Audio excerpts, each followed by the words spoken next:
La province du Cap-Oriental sort de l'une des sécheresses les plus longues de son histoire, mais les premières pluies tombaient à peine qu'une autre catastrophe est arrivée.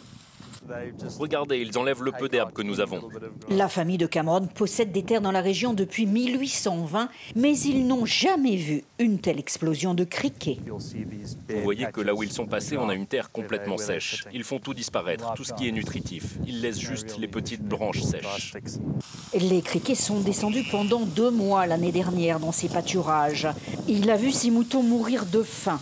Cameron est très inquiet pour l'hiver qui arrive. On a perdu 3 à 4 000 hectares de champs l'an dernier. Le gouvernement doit réaliser que si ça continue comme ça, on va se retrouver avec une crise alimentaire sur les bras. Le gouvernement sud-africain prend progressivement la mesure du désastre. Pour enrayer le fléau, il a nommé dans chaque province des officiers, comme cette volontaire qui a pour mission de suivre les essaims qui se propagent dans sa province et de distribuer les produits insecticides fournis par l'État.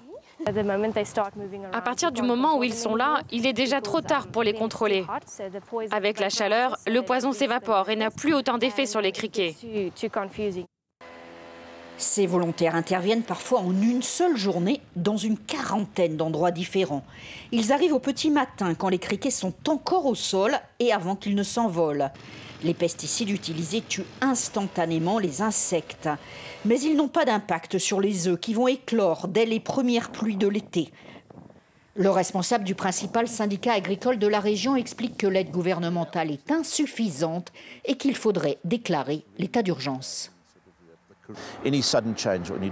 On ne peut pas avoir de changement aussi soudain dans nos méthodes agricoles sans conséquences économiques importantes.